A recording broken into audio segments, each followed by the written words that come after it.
There are betrayals that sting, betrayals that hurt, and then there are betrayals that turn deadly. Julie Ann Rodelas was only 20 years old when her future was stolen. Not by a stranger, not by chance, but by the one person she trusted most. Her best friend, her mentor, her sister, in everything but blood. This isn't just a story about crime. It's a story about trust and how it became the sharpest weapon of all.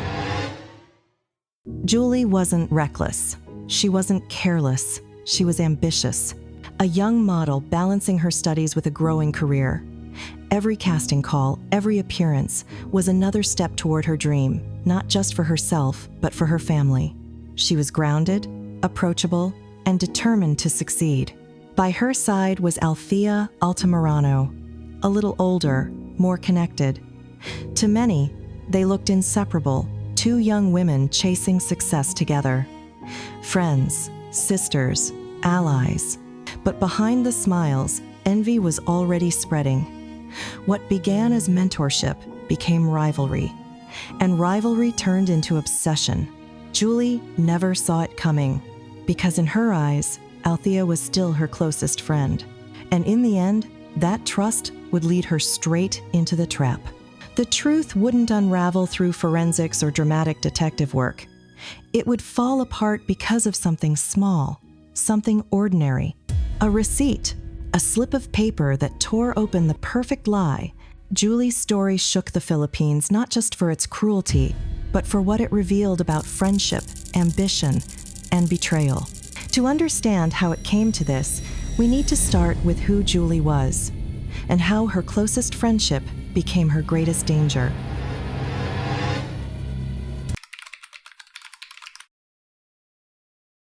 Julie's life was defined by ambition.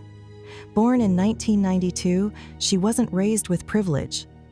Everything she achieved, she fought for. Julie, known as Jaja, was ambitious but grounded. While studying hotel and restaurant management, she chased modeling jobs and TV appearances. Each opportunity was a step toward her dream, to lift her family into a better life. Friends described her as humble and grateful, the kind of person who stayed approachable even as her career began to climb. She wasn't arrogant, she wasn't entitled. She was simply determined. In the competitive world of Philippine entertainment, Julie stood out not only for her beauty, but for her work ethic. She was willing to start small, knowing bigger breaks would follow. And beside her was Althea Altamirano. Althea was a little more experienced, already connected in the industry. To Julie, she was a mentor and a friend, someone who had opened doors and helped her navigate the challenges of modeling. Together, they became inseparable. They shared clothes, contacts, even opportunities. People in the industry called them sisters. At first, it seemed like the perfect friendship, supportive, genuine, unshakable. But success changes things. As Julie's star rose, Althea's career began to stall. Bookings that might have once gone to her were now going to Julie. Compliments once directed at her shifted to her younger friend. What started as mentorship quietly turned into competition. And in Althea's mind, Julie's victories weren't shared, they were stolen. Most people would celebrate a protege's rise. But Althea wasn't celebrating. She was keeping score. Resentment rarely appears all at once. It shows up in silences, in subtle remarks, in smiles that don't reach the eyes. Julie, ever trusting, didn't see it, or perhaps she refused to believe it. To her, Althea was still a sister. But Althea wasn't standing beside her anymore. She was standing in her shadow, watching, measuring, resenting. From the outside, nothing looked wrong. Two young women chasing their dreams together. But beneath the surface, envy was spreading. Julie had no idea that each new success wasn't just a win, it was also another mark on the silent scoreboard Althea carried in her mind. And soon, that scorekeeping would lead to something far darker. Because while Julie believed she was walking toward her future, Someone close to her was quietly planning to take it away.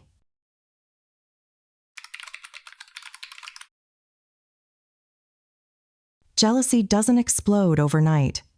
It creeps in slowly, eating away at trust until nothing is left. For Althea Altamirano, that slow burn started with a single detail. She believed Julie had shared something personal about her with people in the industry. To most, it would have been nothing. An awkward conversation, a small falling out, the kind of thing friends patch up. But to Althea, it was unforgivable. Why? Because in her mind, this wasn't just about privacy. It was about control, about her image, about reputation in an industry where appearances mattered more than anything. Althea began to see Julie not as a friend, not as a sister, but as a rival. Someone who had stepped out of her place, someone who needed to be put back in line. And once that thought took root, it didn't go away. This is where Fernando J.R. Quiambao enters the story. J.R. wasn't just Althea's boyfriend. He was her enabler. When Althea vented about her frustrations, J.R. didn't tell her to walk away, or to talk things out, or even to let the friendship fade. He offered something else. Something darker. Revenge. J.R. was connected. He ran a tattoo shop, knew people on the fringes of Manila's underworld, and carried himself like a man who thought violence was a solution. When Althea said she felt betrayed, J.R. didn't hesitate. He told her he could handle it, teach Julie a lesson, and Althea listened. What followed wasn't a burst of anger. It was something calculated, a plan slowly taking shape. Julie would be set up, she would be taken, and Althea would play the role of the devastated friend who witnessed everything, but could do nothing to stop it. It was, in Althea's mind, the perfect alibi. What makes this chilling is how normal things still looked on the surface. Even as Althea plotted, she kept up the facade of sisterhood. She still lent Julie clothes, still laughed with her, still spoke of their future together. Julie never suspected that her closest friend was already rehearsing her final performance, the role of the grieving witness. Althea wasn't just jealous anymore. She was convinced that Julie's rising success had come at her expense. Convinced that her only way forward was to eliminate the person she had once called family. And with JR by her side, she now had the means to make it happen.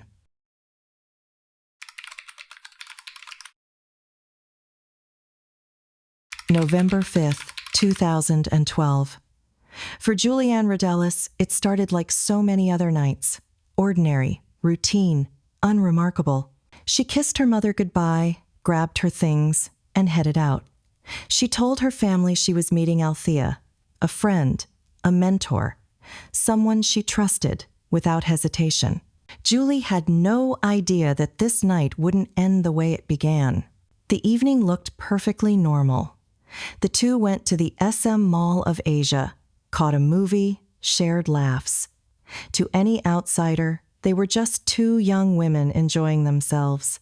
Sisters in spirit, bonded by friendship and ambition. Julie was relaxed. She probably felt excited about what Althea had told her, that there was a business meeting lined up afterward, a producer to speak with, an opportunity waiting just around the corner.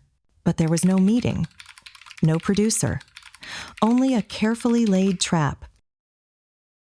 As midnight passed, they left the mall and took a taxi. They headed toward the World Trade Center area. For Julie, this was just another ride through the city. For Althea, every turn of the wheel was bringing her closer to the moment she had planned. At around 12:30 a.m., the setup unfolded. A dark SUV pulled up. Doors swung open. Strangers rushed toward Julie and forced her inside. Imagine her shock.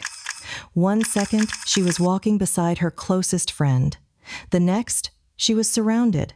And in that terrifying moment, instinct would have told her to look to Althea for help. But Althea didn't move. She didn't shout. She didn't fight. She watched. That was the moment the truth became undeniable. The friend she had trusted most wasn't her protector. She was the betrayer. And as Julie disappeared into the night, Althea's next role began. Minutes later, Althea walked into a police station, tears streaming down her face. She claimed she had just witnessed her best friend being kidnapped. Her voice shook. Her eyes were red. To the officers on duty, she looked like a traumatized companion who had narrowly escaped. It was the performance of her life. But even the best performances leave cracks. When officers asked for details, her memory suddenly failed. She couldn't recall the color of the car. She couldn't describe the men who had taken Julie. She couldn't remember license plates or directions. And yet she could recall one thing. She suggested one of the men looked like Julie's boyfriend, a detail designed to send suspicion in another direction. Convenient. Too convenient. There was something else that didn't add up. In an era where everyone carried a phone, Althea hadn't called for help during the incident. She hadn't tried to chase the vehicle, note the plate, or do anything that might actually assist investigators. To the police, she appeared broken. But to anyone watching closely, she looked rehearsed. While Althea was spinning her story, Julie was living a nightmare. She was in the hands of people she didn't know, being driven away from the city lights, realizing in those terrible moments that the betrayal hadn't come from strangers. It had come from the person she trusted most. Althea thought she had planned the perfect crime, a staged kidnapping, an airtight alibi, a performance that would fool everyone. But there was one thing she hadn't counted on: evidence. Because while she believed her role as the grieving witness would protect her, she couldn't control the trail that she and her accomplices were already leaving behind. And it wouldn't take long for investigators to find it. The trap had been sprung, but soon the hunter would become the hunted. By the next morning, Althea's performance was already starting to fray. At 5:30 a.m., police discovered Julie's body on 18th Avenue. And there, in her hand, was a paper bag from McDonald's. Inside, an unopened cheeseburger and a receipt. A small piece of paper, but one that would dismantle Althea's entire story.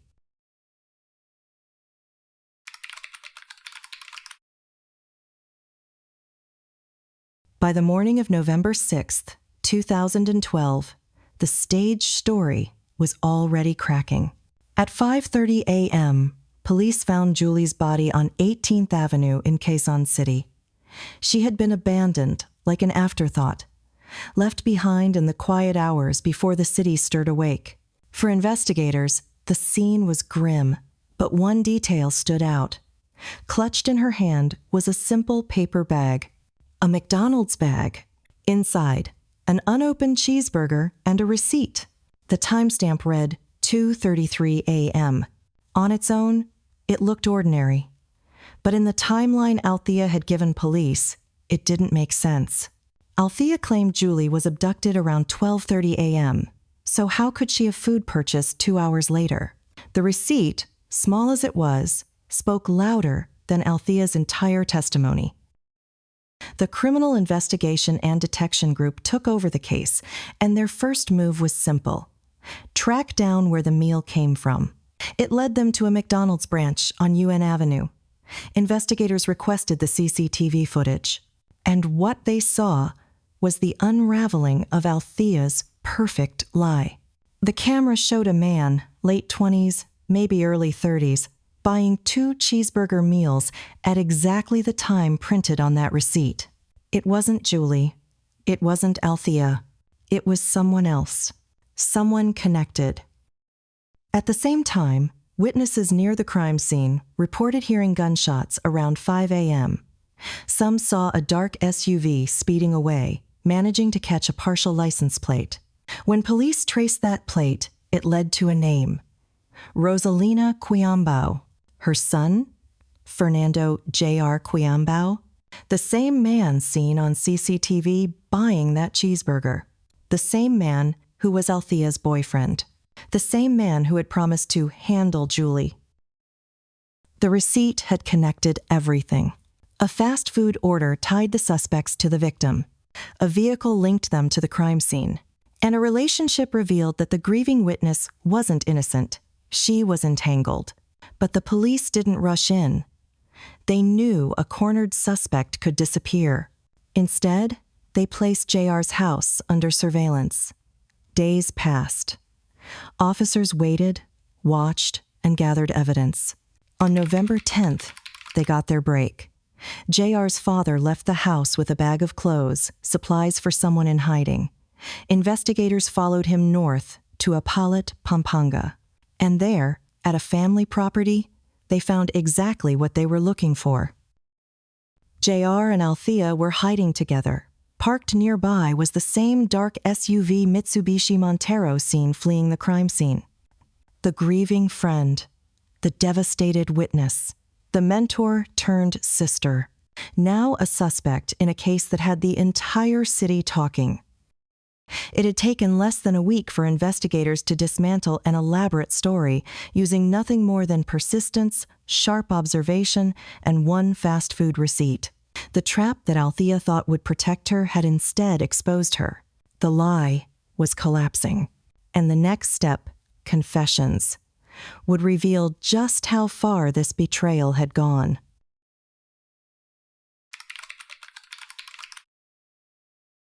The arrest of Althea Altamirano and Fernando J.R. Quiambo was only the beginning. At first, both clung to denial. Althea insisted she was a victim, a helpless bystander who had done everything she could to save her friend. J.R. claimed ignorance, acting as though the evidence tying him to Julie was a misunderstanding.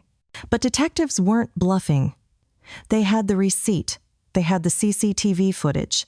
They had the SUV. Piece by piece, the illusion was collapsing. Investigators started with Althea. She was the weaker link, the one who had crafted her story in public, the one who had cried in front of cameras. But in the interrogation room, the tears dried up. When pressed with the inconsistencies, Althea cracked. She admitted that she had lured Julie out that night, that the business meeting was a fabrication, that the abduction wasn't random. But as the hours dragged on, her words shifted. According to police sources, Althea admitted that others had been involved. She spoke of a group of accomplices who carried out the plan. According to police reports, Althea admitted that jealousy had consumed her. She and Julie had once shared the same world, the same runways, even the same magazine shoots. But Julie's rise was faster. Her bookings grew. Her face appeared where Althea's once had. And when rumors spread that Althea had a child, that her career was finished, she blamed Julie. To Althea, Julie was no longer a friend. She was competition. And in her own words, she wanted to teach her a lesson. But Althea claimed she hadn't expected what followed. She said she confided in her boyfriend JR, venting her frustrations, never imagining he would go as far as murder. Yet, her confession made one thing clear. Julie's death wasn't random. It was born from envy, whispered rumors, and a friendship that had already collapsed into rivalry. JR, when confronted, didn't admit it. He denied, deflected, and sat in silence. But investigators didn't need his words. Althea's statement, the CCTV, and the vehicle all pointed in his direction. Testimony later showed that after Julie was taken to the safe house, she suddenly recognized one of the men standing over her. It wasn't a stranger. It was JR. Her voice broke as she called him by name, pleading with him to let her go. That single moment changed everything. What began as a plan to intimidate, Julie spiraled into something far more sinister. Her recognition made her dangerous. She could expose them all. And instead of showing mercy, JR panicked. Witnesses said he grew frantic, realizing she could identify him. In that instant, the plan shifted from fear to finality. JR gave the order that sealed Julie's fate. Finish her. The trail Althea pointed to led officers to the Salam Mosque compound in Barangay Kuliat, Quezon City. At dawn, police descended on the area, searching for those she had implicated.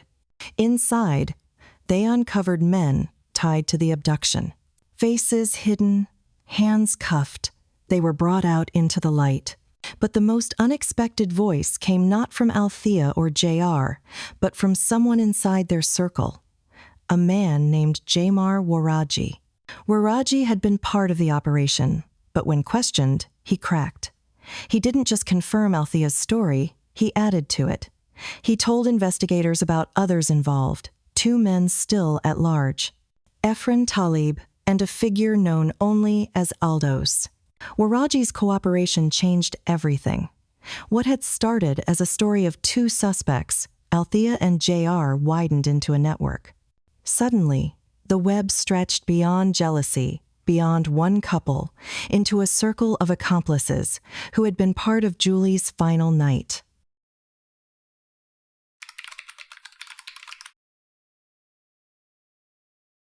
The confessions had shattered the illusion. Julie hadn't been taken by strangers. She had been betrayed by the people she trusted most, her friend's boyfriend, and accomplices still at large. The truth was out. But truth alone isn't justice. Because in the Philippines, justice is rarely swift. The families who lose loved ones are forced into another kind of trial, a trial of patience. Endless hearings, motions, delays, each one stretching grief into years. And that's exactly what awaited Julie's family. When the case moved into court, both Althea and JR reshaped their stories. Althea admitted she lured Julie into danger, but insisted she never wanted her killed. She painted herself as someone pressured into a situation beyond her control. Naive, manipulated, misunderstood. Her lawyers leaned into that image. They argued she had been swept along, not the mastermind. That her tears outside the police station were real, not rehearsed. But prosecutors saw it differently. They saw planning, calculation, betrayal. They argued that without Althea, none of it would have been possible. JR, on the other hand, had little ground to stand on. The evidence against him was overwhelming. The receipt in Julie's hand. The CCTV footage of him buying food at 2:33 a.m., the SUV, was traced to his family. Witnesses who had heard gunshots in the early morning hours, each piece tied him closer. Each testimony made his denials weaker. But even in court, JR tried to deflect. He insisted that he was following Althea's wishes, that he was just part of a larger plan. It was a desperate attempt to shift blame, and it failed. For Julie's family, the process was excruciating. Every adjournment was another delay in closure. Every motion was another reminder of how slowly the system moved. And in those long stretches between hearings, the weight of grief only deepened. But they endured it all because they wanted to see justice done for Julie. Finally, after years of legal maneuvering, the court delivered its verdicts. For JR, there was no escape. He was convicted and sentenced to life in prison. For Julie's family, it was a small comfort. One of the people responsible would never walk free again. But for Althea, the outcome was different. The judge ruled there wasn't enough evidence to prove beyond reasonable doubt that she had intended Julie's death.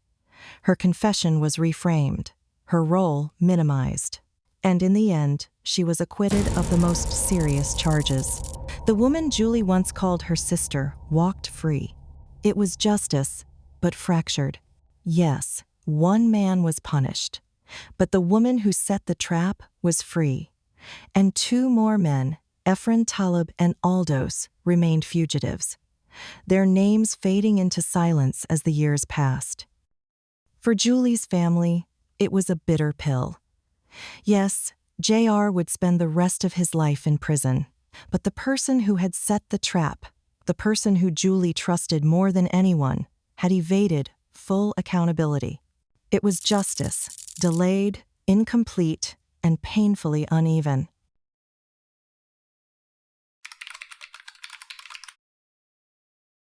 In the years that followed, the pain didn't fade. If anything, it deepened. Each anniversary reminded them not only of Julie's absence, but of the unfinished business that lingered. Two accomplices are still missing: a former friend living freely, a daughter whose life had been cut short. Every headline about the case carried the same words: justice, incomplete. But Julie's story didn't disappear.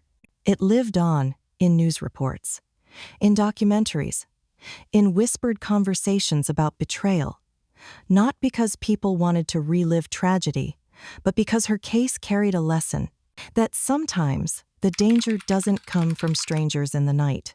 Sometimes it comes from the person sitting right beside you, and that even when the truth is known, justice is never guaranteed. For the Rodelas family, time hasn't healed the wound. It hasn't brought peace. Instead, it has reinforced the harsh reality. Julie's story never reached its ending because justice, true justice, was never fully delivered. And until it is, her memory carries both the weight of grief and the echo of unfinished business. The courts had spoken, but for those left behind, the story was still unfinished. Julie's life was more than her death, more than the betrayal, more than the courtroom's fractured verdicts. But as long as fugitives remain free, as long as accountability remains divided, her justice will remain incomplete. Julie's story is more than a case file. It's a warning, a reminder that betrayal rarely comes from strangers. It comes from the people we let in, and it's a lesson we cannot ignore. Choose your friends carefully. Protect your trust fiercely, and never forget that even the closest bond can hide the sharpest blade.